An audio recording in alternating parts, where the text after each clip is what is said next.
This is the presentation that I have put together on medical legal ethics, and today it's October 2nd. We're going to talk about this presentation, and I'll go through some background of myself, introduce myself, and then we'll get into the presentation here. So, slide 1, medical legal ethics, a personal introduction of the legal consequences related to healthcare professionals by me.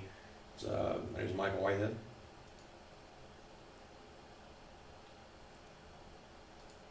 So this is something that I'll go back one here. Hang on, slow down. All right, here we go. So conflict of interest statement. I have no actual or potential conflict of interest in relation to this program presentation. I'm not being paid by anyone, nor is doing this presentation a condition of any court or judgment. So it's important to note for different reasons. These are, I guess, what my qualifications to speak on ethics are, and these are a series of numbers, and I will explain what these numbers mean over the course of the presentation and toward the end especially. So,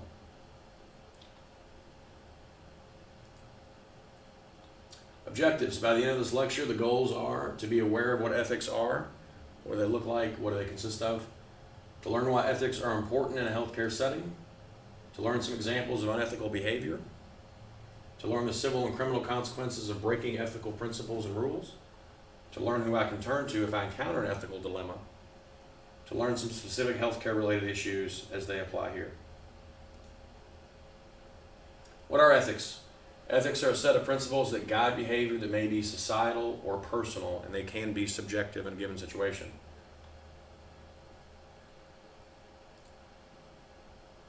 Why are ethics important in a healthcare setting? Your reputation carries you and follows you. What happens in a case of an ethical mistake? Who are our customers? Our customers in a healthcare setting are our patients. We don't call them customers, but that's what they are. It's kind of like lawyers don't call their customers, they call them clients. So same kind of situation. There is a principal-agent relationship between the medical doctor and the EMT, the hospital and the nurse, etc. You can carry that on to other allied professions as well. In healthcare, you have trust, autonomy, limited supervision, and a great possibility of harm. That's why these ethics are important. What are some examples of unethical behavior? You have the common ones you guess that most people think about. You have stealing, lying, cheating, and then you have some others that people don't really typically think about. So you can actually harm someone, whether it's a short term or a long term, and then being negligent in those. Being negligent can lead to other things as well. What are the civil and criminal consequences of breaking ethical principles? On the civil side, you can get a suspension of or revocation of your license or certification. You can have lawsuits from your conduct, you or your hospital or your agency.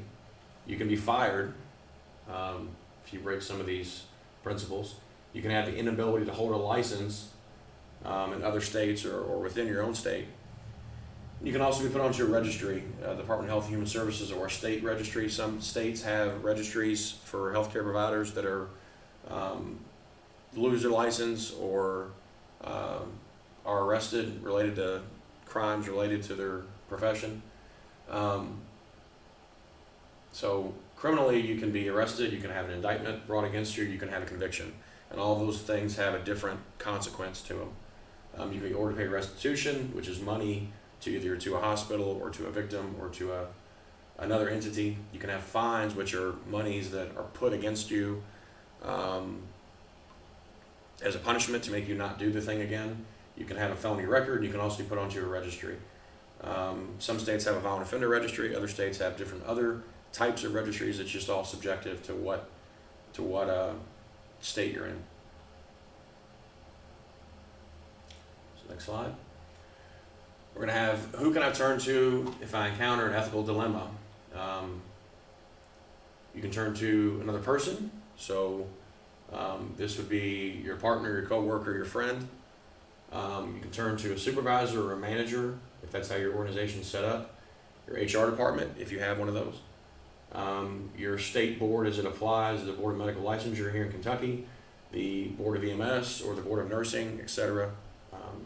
Go on to however that will apply. Turn to family members.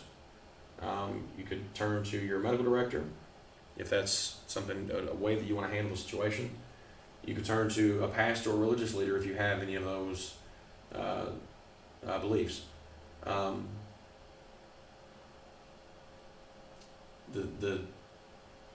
It's ultimately up to you as the person seeing this possible ethical issue how you want to handle it. You can handle it informally or formally. Informally would be, the above here, talking to someone close to you. You could talk to the person that you feel is making the ethical issue or mistake. Or you could talk to someone that you trust. Or you could go the other route and go the formal direction of the medical director, the boards, and those kinds of things. You have to think about the severity of the issue, because if it's something that's really, really small, then consider that. But you have a concept in the law, and I'm not a lawyer, I'm not a subject matter expert or a legal expert. This is something that I read, and so I felt to pass it along. You have a concept in the law called vicarious liability. It's liability that's assigned to an employer or other principal for his agent or employee's act performed in the course of employment or other duty. So that comes into play when you get into lawsuits and negligence cases and those kinds of things. You have some specific healthcare related issues, and healthcare being found negligent, whether it's in a civil sense or a work sense, isn't a good thing. You have abandonment. It's something that you don't really want to ever do. You don't want to ever abandon a patient. I don't think any healthcare provider really wants to abandon a patient, but there's times that it does happen, and it's not really thought about like that, but that's in effect what it is. You have confidentiality of information, of records, of person's health status, those kinds of things, and those need to be protected due to laws and also your ethical duty to that patient. You have theft. Theft is a concept that, I'm a convicted thief. I stole items, and that's part of the reason that I'm here doing this presentation, and part of the reason that I was charged, because I'm a convicted thief. I never stole from a patient. I stole from my employer, but a theft is a theft. So you have medication or drug use and abuse, and this applies to, you can have other providers, your partner that could be, or may have reason to believe that he or she is addicted to something, or is abusing something, or using something they're prescribed or not prescribed, something natural. You have consent issues. You have express and implied, and we'll go over that here in a little bit. You have a crime scene awareness portion. We'll talk about why that's important here in a little bit. Stress, healthcare in general is a stressful job. It's a stressful field, whether it's a phlebotomist at a doctor's office or whether you're a paramedic or a doctor. It's a stressful job. You're seeing things that the average person doesn't see and reacting how you will with that stimulus or that problem. You have a concept of burnout. Burnout is something that's not really talked about that much, and it should be. Talk about that here in a little bit. You have just a lack of job satisfaction. Maybe you're not doing what you want to do, so maybe your performance is slipping in other aspects. PTSD, post-traumatic stress disorder.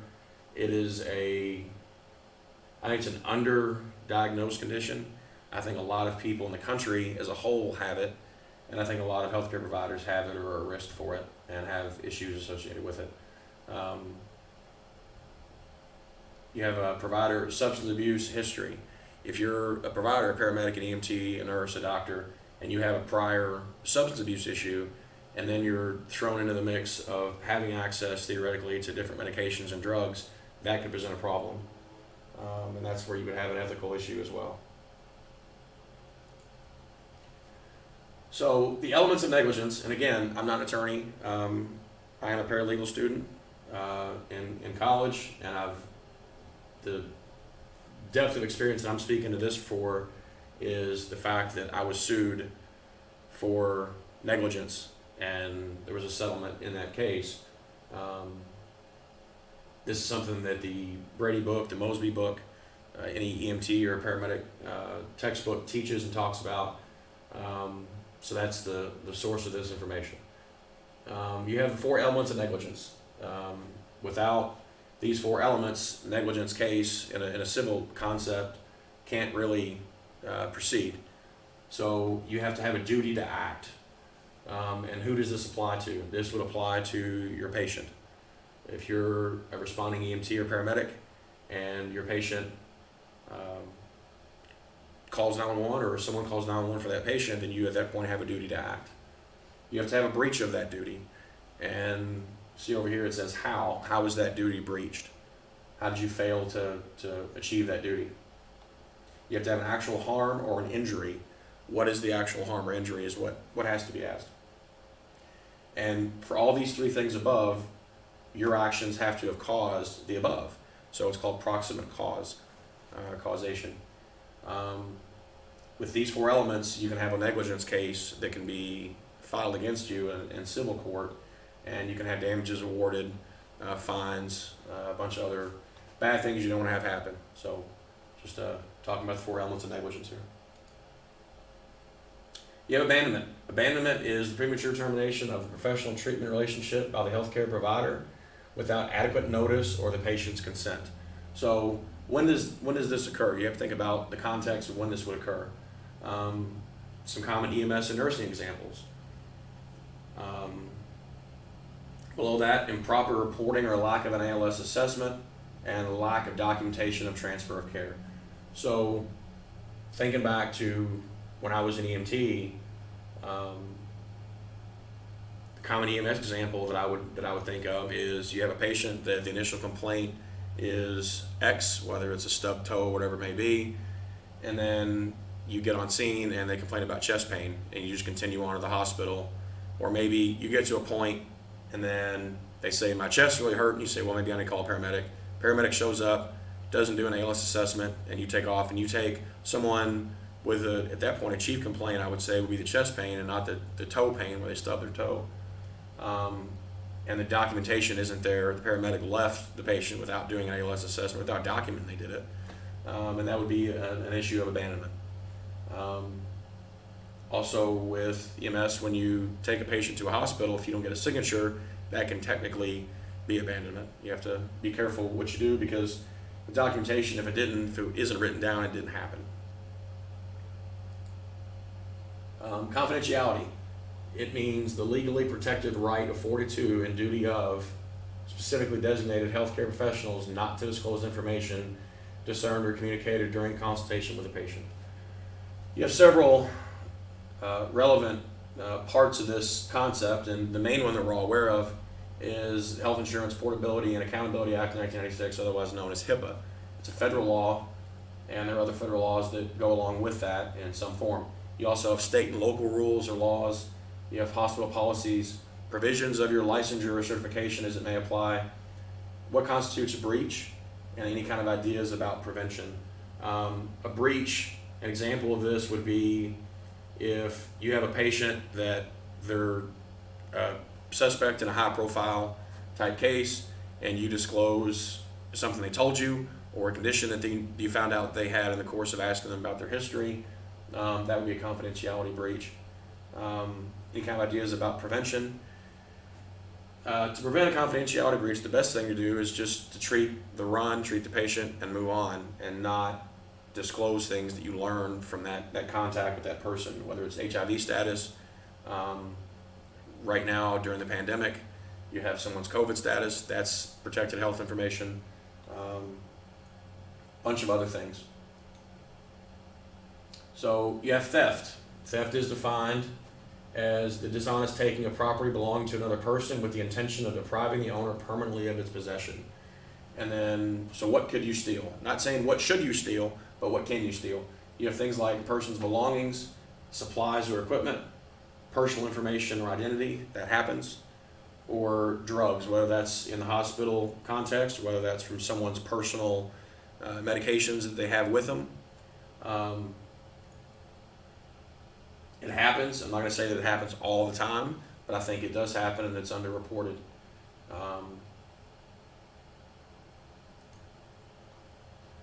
Medication or drug use and abuse. It is estimated that approximately 10 to 15% of all healthcare professionals will misuse drugs or alcohol at some point during their career. There's an asterisk down here. It says these numbers are equal to the general population of the United States. So it isn't saying that healthcare professionals are disproportionately more. It's saying that the same amount or ratio of people will abuse drugs or alcohol at some point during their career. While the numbers aren't higher per capita, what are the implications of a society with an impaired healthcare professional? I know personally I wouldn't want my physician or surgeon or paramedic or anyone intoxicated while they're trying to give me an IV, trying to do a surgery or procedure. You can see why that would be a problem. Do health providers have a better, more familiar understanding of drugs? And if so, do you think that could cause an issue? And then below that it says, does that familiarity cause complacency? Healthcare providers as a whole, I would say, do have a more familiar understanding of drugs, because part of the education, whether it's an EMT to anesthesiologist, is you learn about pharmacology and drugs. You do get treatment yourself as a patient, and you also treat other people with those same drugs and processes. So I think there is some complacency or familiarity with that, and it needs to be understood for what it is. Consent, implied or express. Implied consent is defined as the granting of permission for healthcare without formal agreement when the patient makes an appointment with a physician. So that's an implied consent. They've came to you, they've sought treatment, they're asking for your help in that situation. Express consent is defined as to convey in writing by gesture or verbally the agreement or permission of a patient to receive treatment.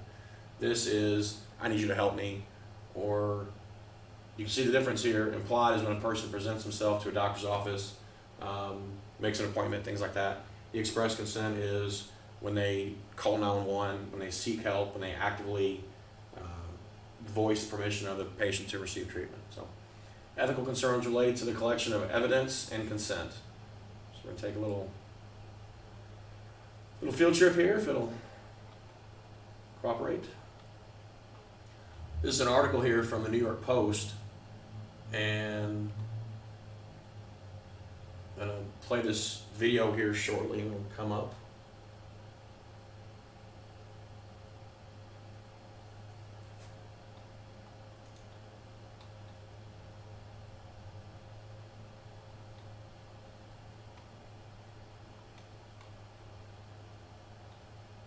This is a well-publicized situation that happened, and the headline reads, "Cop who forcibly arrested nurse for refusing to draw blood is fired." So this was dated 2017. It's by the Associated Press, and play the video here.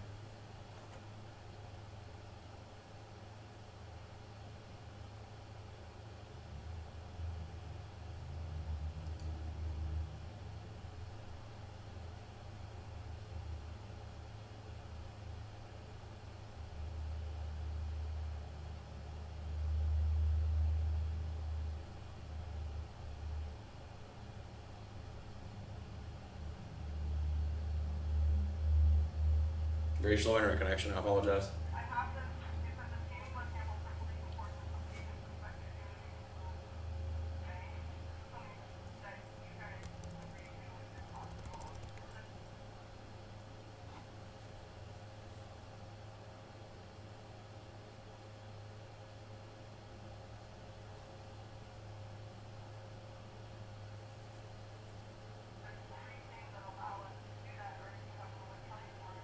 So the nurse here is reading her hospital's policy about drawing blood. I'll explain the background of it here in a second.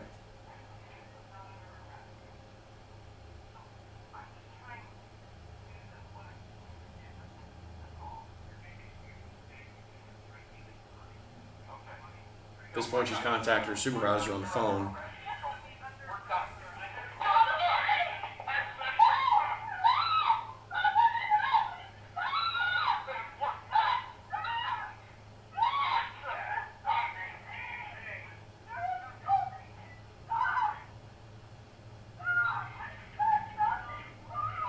At this point, she's being placed under arrest, obviously.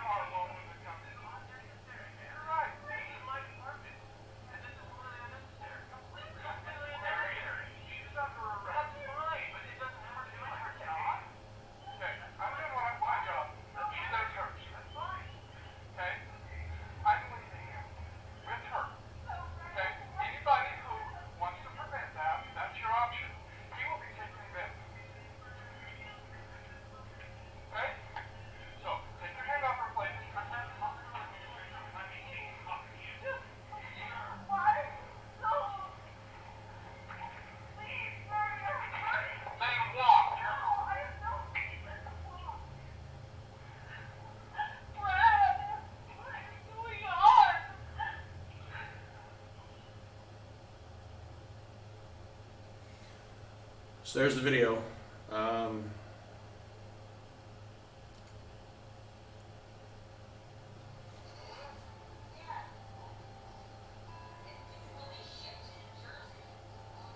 So go ahead and exit out of that. So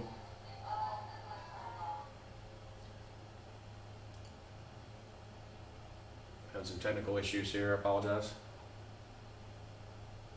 So what happened there is she was a nurse. This was in Salt Lake City, Utah, and she was arrested for refusing to draw blood on someone who was unconscious, so he was unable to give consent. The police did not have a search warrant, and that individual was injured after someone else fled the police, hit his vehicle, and they wanted to do a blood draw on him, the person they were trying to get the blood from. She refused to do it because they didn't have a search warrant, and they didn't have the policy the hospital didn't allow them to just order the nurse to draw it. So she refused to. Because of that, she was arrested. The individual, the officer, he was an officer. He was fired, and the lieutenant, you didn't see him in that portion, but the lieutenant that was there with him assisted that officer in making that what was ruled to be an illegal arrest. There was also a civil settlement for $500,000 between that nurse and that department. So I guess the question with that is, would you be willing to go to jail for your patient? And she obviously was very willing to do that, and that should be certainly considered. You have crime scene awareness. You know, when you're an EMT, a paramedic, a nurse, any kind of healthcare professional, you may find yourself in the middle of a crime scene. And, you know, what is a crime scene and where are they? A crime scene is anything where a crime's occurred, and they can be anywhere because of that. So what special steps should you take as a provider to preserve evidence? There's things that EMTs are taught, things like if you have someone that's been shot, you cut around the bullet to get their clothes off, around the bullet hole in their clothing. That's evidence, that gunpowder residue, things like that. What are my responsibilities regarding crime scenes? If you're a responder, then your job is to not contaminate that crime scene to the extent possible. Are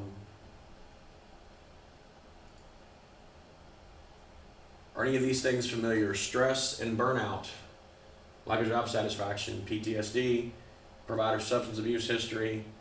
There are some places you can turn to if you have any of these issues. And the first thing to recognizing and fixing an issue is to recognize it. Once you recognize it, then you have to find the things, the entities, and the places that can help you. And there are help. There are 22 veterans a day that commit suicide, and I wonder what the number is of paramedics and nurses and doctors that do the same thing. I hate seeing it. I hate seeing providers that do well for the community and they get eaten up by their own emotions and by the things that they've seen, and they can't unsee them. So you have the National Alliance for the Mentally Ill. You have your employer assistance program, if that exists, or your union, if that relates to you. You have your medical provider, your own personal physician, friends, family, and coworkers. Those can all be assets and places you can go to try to get help if you have any of these issues. And please do. These are all real concerns, and no shame should be attached with getting help. And I've had people call me and ask for help, and I've never said no, or I'm too busy, or I'm tired, or what are you calling me for? And that's not really the attitude of someone that should be the attitude of anyone that has help, that needs help. Why did you get in the helping profession? Helping profession is a lot of different job fields. So you have nurses, you have police officers, firefighters, paramedics, EMTs, social workers. Our example is so-called helping professions. Can you think of any others? Clergy, counselors, and therapists, etc. Members of these fields are more prone to stress, divorce, suicide, marital problems, and burnout. So why did you get in the helping profession? Why did you become an EMT or a paramedic? Any of those other things? And I can say, this video would load up here. I can say, speaking for my own personal experience, I became an EMT for a lot of reasons. My grandma was a nurse in a nursing home for 30 years. I remember being a kid though, and seeing this TV show, and this is why I became an EMT and to a large extent.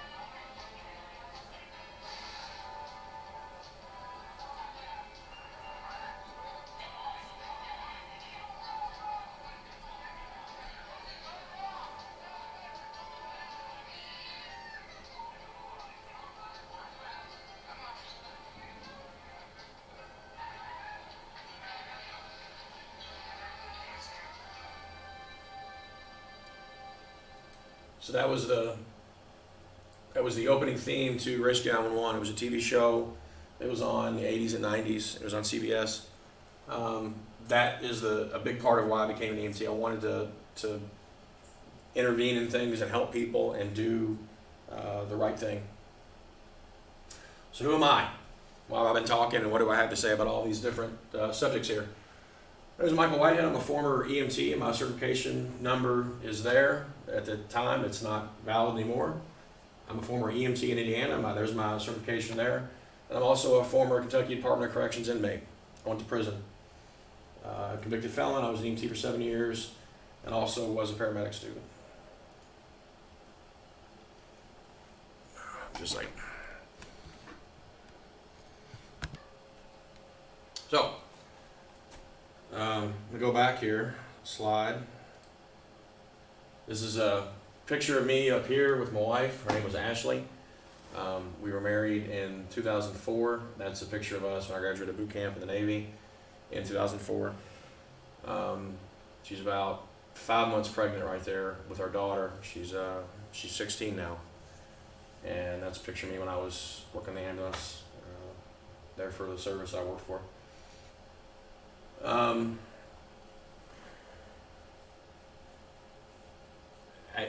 Ashley got sick, and the timing of things couldn't have been, I guess, any worse. As far as when she got sick, it wasn't too long before that I actually began paramedic school at my employer at the time.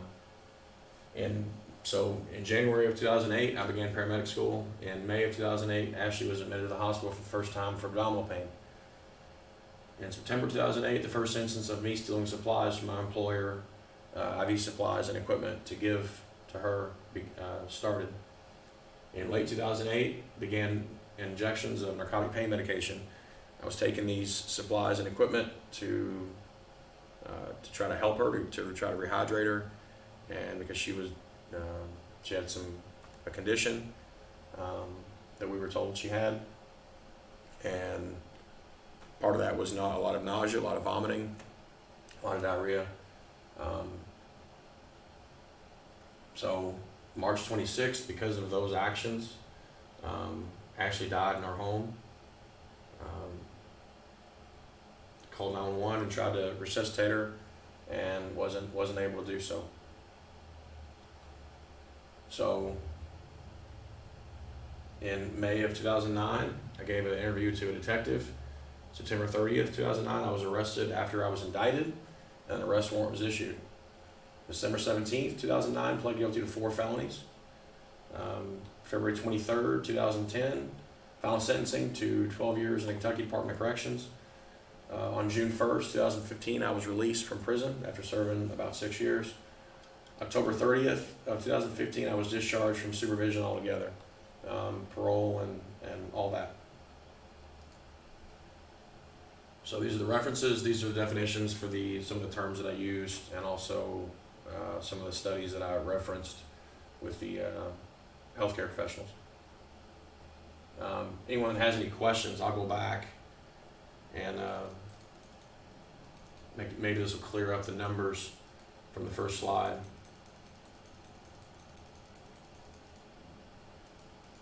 So I created this presentation before I was released from prison in 2000. Well, not before I was released. The idea came to me before I was released from prison in 2015, and then through a bunch of people that helped me, and I can't thank them enough. I was able to put this presentation together. I presented a couple different places. I'm in a room by myself. That's the reason I'm not wearing a mask. It's October 2nd, 2020. We're certainly in the middle of COVID-19. I'm in a room by myself. Other people are here. I have a mask in the room with me. But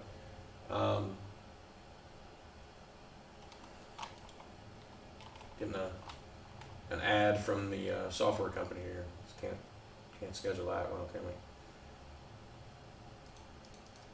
So these are what I feel like my qualifications speak on ethics are, and that's my 235196. That's a number that I'll never forget. It is the number that the Department of Corrections assigned to me as an inmate.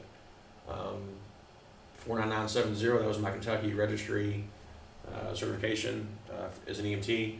54984 is my Indiana certification to become an EMT.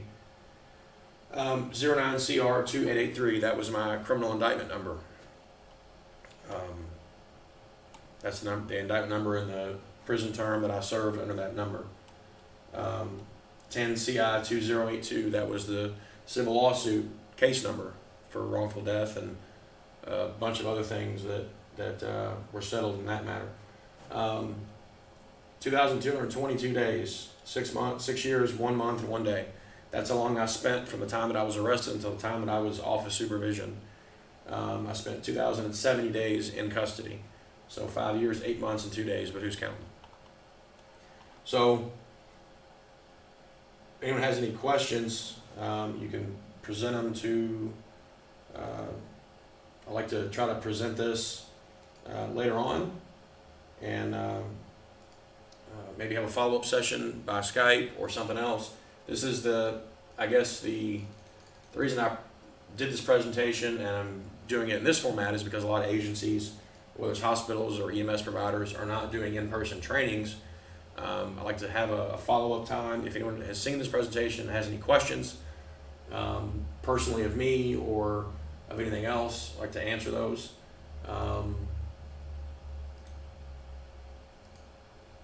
So that is a picture of me in prison. There was one of the prisons that I was at down in Lexington. They had a university course that was taught in the prison. At the time, it was the only one of its kind. There's in Kentucky, there's other places that have had something similar to that, but this is the first time it was done in Kentucky.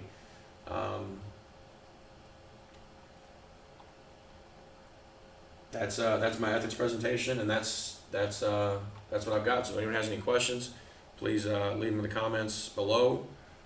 This video is going to go onto YouTube and be sent to any providers or agencies that may be interested in the presentation. So, thank you.